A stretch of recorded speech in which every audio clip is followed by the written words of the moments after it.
দুপুরে এখন বাজে কিন্তু আজকে 1:30।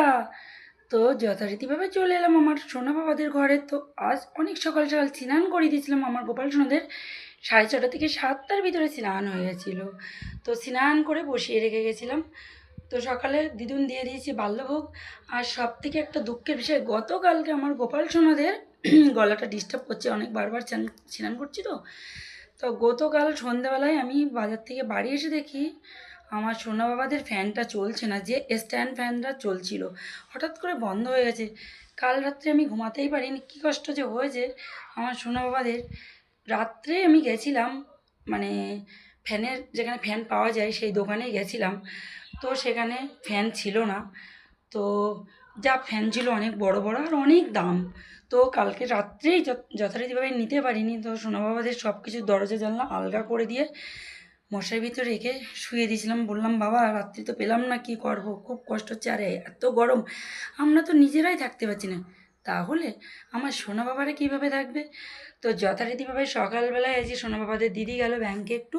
তো ব্যাংকে কাজ ছিল মিটিয়ে, আমি বললাম আজকে পুজো দিতে আমার দেরি হবে, আমি আগে সোনা বাবাদের জন্য আগে হাওয়া খাওয়ার কিছু আনবো। যথারীতিভাবে সোনা বাবাদের হাওয়া খাবার জন্য, মানে যাতে হাওয়ায় সবসময় সর্বদা থাকতে পারে, তার জন্য দেখো ব্যবস্থা করেছি একটা।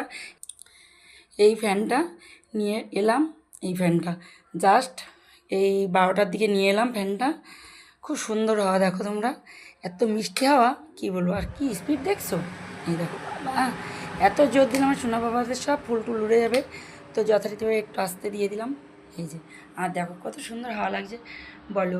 নিজেরা সবসময় 24 ঘন্টা ফ্যানের তলায় ছাড়া থাকতেই পারিনি, তাহলে আমার সোনারা কীভাবে থাকে।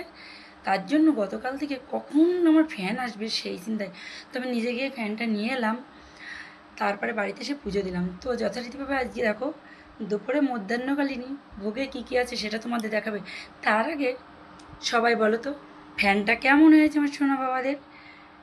গিরিশোনা পছন্দ হয়েছে বাবা। দেখো গিরিশোনা সকালে উঠে দেখি মুখটা অন্ধকার, সারা রাত ঘুমাতে পারি না আমার সোনা বাবা। তো দেখো এখন কি সুন্দর আসি, কেন ফ্যানটার হাওয়া খুব কিন্তু ঠান্ডা, আর যেহেতু দোতলায় তো ফ্যানটার হাওয়া দারুণ ঠান্ডা। তো এই হচ্ছে ব্যাপার। আর আজকে মহাপ্রসাদে রয়েছে গরম গরম অন্ন, লেবু, বরবটি ভাজা, পটল ভাজা, মুগের ডাল, আমের চাটনি, একটু অল্প মিষ্টি যে ঝোল মতন করেছি, শশা আর লাড্ডু, সব আইটেম করে দিয়ে দিয়েছিল, তুলসীর পত্র দিয়ে ভগবানকে ভোগ নিবেদন করে গেছিলাম। আর সবার শেষে এখন আইসক্রিম দেবো, একটা চকোবার দেবো সোনাকে। এই দেখো ঠান্ডায় আইসক্রিম এসছে।